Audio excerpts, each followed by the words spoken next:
2025 के आईपीएल के बाद बहुत कुछ बदलने वाला है। 2026 और उसके बाद के आईपीएलों में क्या क्या होने वाला है, क्या क्या नई चीजें होंगी, उसको लेकर कल आईपीएल के अध्यक्ष ने बहुत बड़ी बात कर दी है। नमस्कार दोस्तों, मैं यश तिवारी, आप देख रहे हैं क्रिकेट फटाफट का 1481वां एपिसोड। आज 29 अप्रैल की तारीख है। रोज की तरह आज भी आईपीएल को लेकर दिन भर की 10 बड़ी रिपोर्ट, बड़ी खबरें आपकी स्क्रीन पर हम परोसेंगे। एंड तक वीडियो को देखना दोस्तों, क्योंकि 2025 के आईपीएल मतलब एक महीने के बाद जो 2026 का आईपीएल होगा उसको लेकर बड़ी बड़ी रिपोर्ट्स आना चालू अभी से ही हो गई है। तो सब्सक्राइब नहीं किया तो कर दो भाई, सब्सक्राइब का बटन नीचे। हर खबर, हर रिपोर्ट, हर रोज सबसे पहले देते हैं, सब्सक्राइब करो, बेल आइकन दबाओ।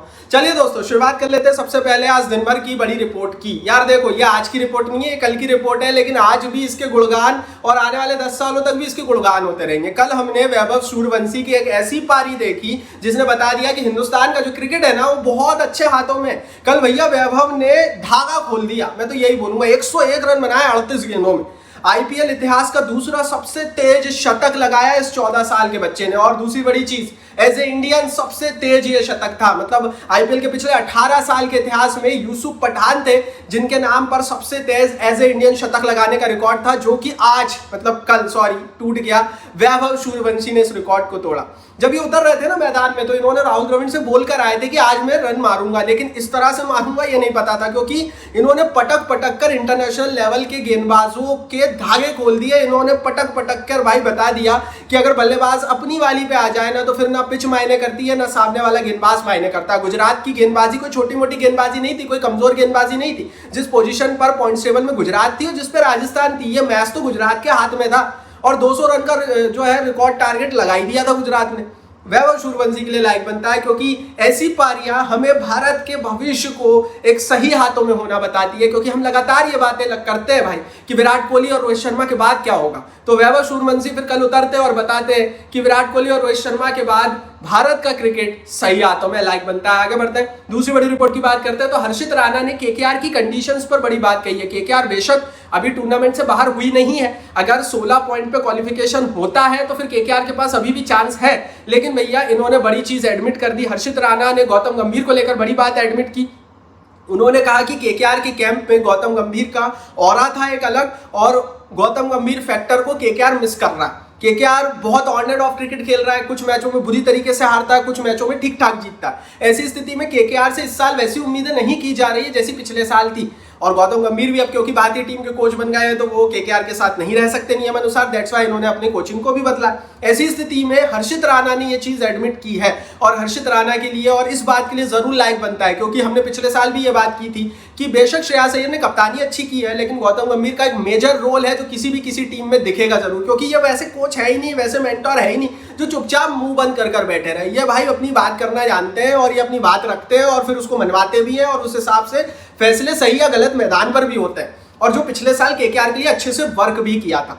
आगे बढ़ते हैं दोस्तों, तीसरी बड़ी रिपोर्ट की बात करते हैं। तो भैया सनराइजर्स हैदराबाद की टीम ने अपने खिलाड़ियों को एक मिनी वेकेशन पर भेज दिया है। बेशक सनराइजर्स हैदराबाद की टीम इस साल उस तरह का क्रिकेट नहीं खेल रही है जिस तरह से उनकी उम्मीद थी, लेकिन ये अपने खिलाड़ियों को पूर्ण रूप से इज्जत देते हैं, क्योंकि 25 तारीख को आखिरी मैच हैदराबाद ने खेला था और अब अगला मैच हैदराबाद का 2 तारीख को है। मतलब लगभग 8 दिन का गैप है। ऐसी स्थिति में 3 से 4 दिनों का मिनी वैकेशन सनराइजर्स हैदराबाद के प्लेयर्स मना रहे हैं। मालदीव्स पहुंच गए।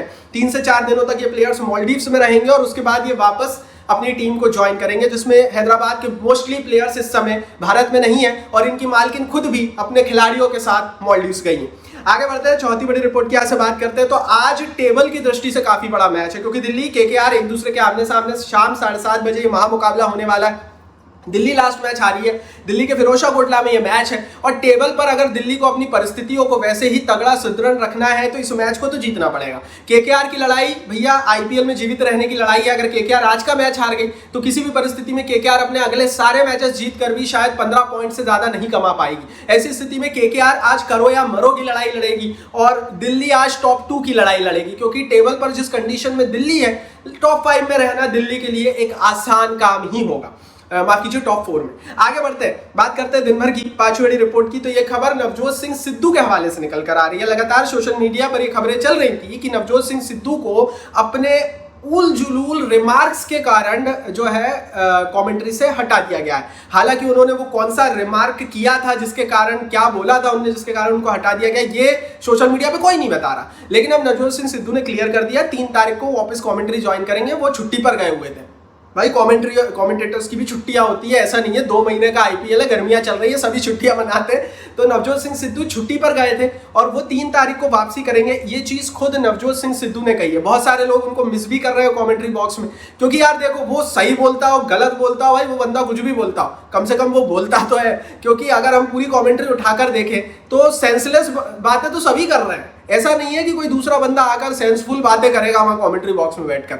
और कमेंट्री भाई नाम ही इसी चीज का है, जितनी सेंसलेस बातें जो करता है वो उस हिसाब से भाई कमेंट्री बॉक्स में उसको जगह मिलती है। और सेंसफुल और सेंसलेस बातों का असर क्रिकेट मैच में तो नहीं पड़ रहा है भाई, वहां तो 200 लगेंगे तो लगेंगे, भले कमेंटेटर कुछ भी चिल्लाता रहे। दैट्स व्हाई नवजोत सिंह सिद्धू का कमेंट्री बॉक्स में होना आईपीएल को एक अलग ट्विस्ट और एक तड़का ही देता है, और ये आईपीएल के खिलाफ कभी काम नहीं करता। दैट्स व्हाई भैया मुझे जो मेरी पर्सनल राय है, अगर वो कमेंट्री बॉक्स में होते हैं तो इसमें आईपीएल का कोई नुकसान नहीं है, ये मेरी राय। आपकी क्या राय है कमेंट बॉक्स में लिख दो। आगे बढ़ते हैं, छठी बड़ी रिपोर्ट की बात करते हैं। तो भैया Indian Premier League governing council के हेड अरुण कुमार धूमल ने बड़ी बात कह दी, 2028 के आईपीएल में 94 मैचेस होने वाले हैं। हालांकि दोस्तों ये पहले ही हो जाने थे, मतलब 2028 तक का वेट क्यों बीसीसीआई कर रहा है, क्यों आईपीएल वाले कर रहे हैं, मुझे समझ नहीं आ रहा। क्योंकि इन्होंने ब्रॉडकास्टर्स मतलब जियो वालों से वादा किया हुआ है कि 2026-27 से ही मैचों की संख्या को बढ़ाया जाएगा।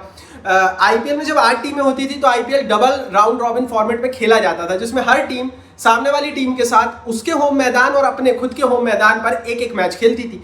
ऐसी स्थिति में दोस्तों जब 8 टीमें होती थी तो टोटल 60 आईपीएल मैचेस हुआ करते थे। जब 10 टीमें हुई तो आईपीएल में राउंड रॉबिन फॉर्मेट का ही इस्तेमाल किया गया, लेकिन उसमें कुछ होम और अवे मैचेस को हटा दिया गया। एग्जाम्पल के लिए कई मायनों में ऐसा भी होगा कि केकेआर चेन्नई मात्र एक ही मैच खेलेंगी, 2 मैच नहीं खेलेंगी। ऐसी स्थिति में दोस्तों डबल राउंड रॉबिन फॉर्मेट में पूर्ण रूप से आईपीएल अभी नहीं हो रहा था, लेकिन 94 मैचेस हो जाएंगे तो फिर से वो जो पुराना डबल राउंड रॉबिन फॉर्मेट है उसकी वापसी आईपीएल में हो जाएगी और 2028 से इसका इस्तेमाल किया जाएगा। अभी क्यों नहीं कर रहा बीसीसीआई? इसका भी कारण है, इसका कारण है भैया विंडो। बीसीसीआई चाहता है कि थोड़ी बड़ी विंडो मिल जाए, और अभी 2 महीने की विंडो अप्रैल और मई की जो आईसीसी ने दी हुई है। इस विंडो में दुनिया में कोई भी क्रिकेट, बायलैटरल क्रिकेट उस तरह से नहीं होता। पाकिस्तान खेलता रहता है बस, बाकी कोई नहीं खेलता। लेकिन बीसीसीआई चाहता है इस विंडो को 3 महीने का किया जाए, मार्च, अप्रैल, मई, और मार्च के शुरुआती हफ्ते में ही आईपीएल शुरू कर दिया जाए। ऐसी स्थिति में 3 महीने में 94 मैचेस आसानी से हो जाएंगे। अब देखते हैं क्या ये विंडो इन्हें मिलती है या नहीं। उसके लिए भैया चैनल के साथ बने रहिए, क्योंकि आईपीएल खत्म जरूर हो जाएगा, आईपीएल की खबरें नहीं रुकेगी हमारे प्लेटफॉर्म पर। चैनल के साथ बने रहिए, सब्सक्राइब करके रखिए। आगे बढ़ते हैं, 7 बड़ी रिपोर्ट की बात करते हैं। अरुण धूमल ने आईपीएल में नई टीमों की एंट्री को लेकर भी बड़ी बातें कह दी। जब ब्रॉडकास्टिंग राइट बट रहे थे तब बीसीसीआई ने कहा था कि आईपीएल में टीमों की संख्या को बढ़ाकर 10 से 12 कर दिया जाएगा, लेकिन अरुण धूमल बोल रहे हैं कि भैया ये जो आईपीएल है इसमें नई टीमों की एंट्री नहीं की जाएगी। उनका कहना यह है कि अगले आईपीएल में नई टीमें नहीं आएंगी, 2028 तक नई टीमें नहीं आएंगी। हालांकि बीसीसीआई कुछ दिन पहले तक ये बोल रहा था कि आईपीएल में नई टीमें आएंगी। अलग अलग स्टेट बोर्ड्स बोल रहे हैं आईपीएल में नई टीमें आएंगी, मध्य प्रदेश हो या फिर असम का क्रिकेट बोर्ड हो या फिर जम्मू कश्मीर का क्रिकेट बोर्ड हो, सभी बोल चुके हैं कि आईपीएल में उन्हें नई टीम की एंट्री चाहिए। लेकिन भैया बीसीसीआई अभी डिफर कर रहा है। अच्छा, दूसरी चीज ये नहीं है, दूसरी चीज ये है कि क्या ब्रॉडकास्टर मानेगा? जियो वाले तो चाहते हैं कि टीमों की संख्या बढ़ती रहे। भाई जियो तो चाहेगा ना कि 6 महीने आईपीएल चले, 20 टीमें हो जाए, 6 महीने आईपीएल चले, खूब पैसा कमाया जाए। लेकिन क्या बीसीसीआई ये कर पाएगा? ब्रॉडकास्टर डिफर करता है, क्या नहीं बढ़ेंगी अगले साल टीमें? आने वाली वीडियोस में और क्लैरिटी से बताएंगे। आगे बढ़ते हैं, 8वीं बड़ी रिपोर्ट की बात करते हैं। टेबल की स्थिति देख लेते हैं। गुजरात टाइटंस की टीम कल थोड़ी सी डाउन चली गई, राजस्थान रॉयल्स के हाथों हार के बाद 1 पोजीशन का नुकसान हुआ। मुंबई टॉप 2 में इस बार पहली बार आ गई। तो आरसीबी, एमआई, जिनके बारे में कोई बहुत ज्यादा बातें हो नहीं रही थी शुरुआती कुछ दिनों में, 10-15 दिनों में, अब वो दोनों ही टीमें इस समय टेबल पर टॉप 2 में चल रही है। नंबर 3 पर आ गई गुजरात टाइटंस की टीम। गुजरात टाइटंस के पास अभी क्वेश्चन बहुत है, 5 मैचेस अभी गुजरात के बचे हुए हैं, 12 पॉइंट ऑलरेडी गुजरात के पास है। 5 में से 4 मैच भी अगर गुजरात जीतती है तो गुजरात के 8 पॉइंट और जुड़ेंगे, गुजरात के टोटल 20 पॉइंट हो जाएंगे। गुजरात अभी भी टॉप 2 की दावेदारी में। बेशक लास्ट मैच ये हार गए, लेकिन भैया लास्ट मैच कुछ अलग था। टेबल पर वो नहीं दिखेगा, लेकिन लास्ट मैच में वैभव सूर्यवंशी का वो जो तूफान आया था वो कुछ अलग ही था, और उस मैच में कोई भी टीम होती वो हार जाती। 200 रन बनाने के बाद अगर आप हारते हो तो मुझे ऐसा लगता है गुजरात टाइटंस बहुत ज्यादा दुखी होगी नहीं, क्योंकि 200 रन आपने लगा दिए थे, और भाई वैभव ने जो किया उसके लिए तो लाइक ऑलरेडी सब कर ही रहे हैं। आगे बढ़ते हैं, 9वीं बड़ी रिपोर्ट की बात करते हैं। ऑरेंज कैप की लिस्ट देख लेते हैं, क्योंकि साई सुदर्शन एक दफा फिर ऑरेंज कैप की दौड़ में नंबर 1 पर आ गए हैं। साई सुदर्शन ने 9 मैचों में 456 रन बनाकर इसको टॉप कर लिया है। कल तक विराट कोहली चल रहे थे, लेकिन विराट कोहली फिर पीछे हो गए। नंबर 2 पर विराट है 10 मैचों में 443 रनों के साथ। क्योंकि गुजरात टाइटंस की टीम ने कम मैचेस खेले हैं तो साई सुदर्शन ने भी कम मैचेस खेले हैं, इसीलिए भैया साई सुदर्शन के पास एक एक्स्ट्रा मैच का कुशन है विराट कोहली को पीछे करने के लिए। अगर गुजरात क्वालिफाई करती है, आरसीबी क्वालिफाई करती है, तो ये लड़ाई लड़ाई हमें प्लेऑफ तक देखने को मिलेगी कि विराट और साई सुदर्शन में आखिर कौन जो है वो ऑरेंज कैप अपने सिर पर सजाएगा। आप बता दो कमेंट बॉक्स में। पर्पल कैप की दोस्तों 10वीं बड़ी रिपोर्ट में बात कर लेते हैं तो जॉस हेजलवुड अभी भी टॉप पर बने हुए हैं 10 मैचों में 18 विकेट लेने के साथ। तो वही प्रसिद्ध कृष्णा 9 मैचों में 17 विकेट के साथ नंबर 2 पर बने हुए हैं।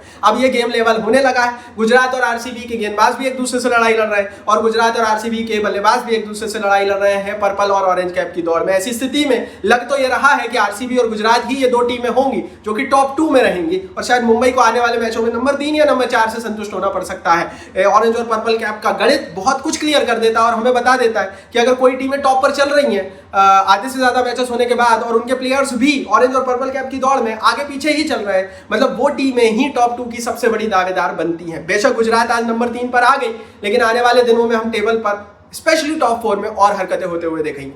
तो ये थी भैया दिन भर की 10 बड़ी रिपोर्ट। टेलीग्राम पर ज्वाइन कर लो, हर खबर वहां पर सबसे पहले जाती है और हर मैच की मास्टर की भी डलती है। लिंक नीचे डिस्क्रिप्शन बॉक्स में। इस वीडियो को लाइक और शेयर करो और चैनल को अभी तक सब्सक्राइब नहीं किया तो सब्सक्राइब बटन नीचे हिट कर दो, बेल आइकन दबा दो।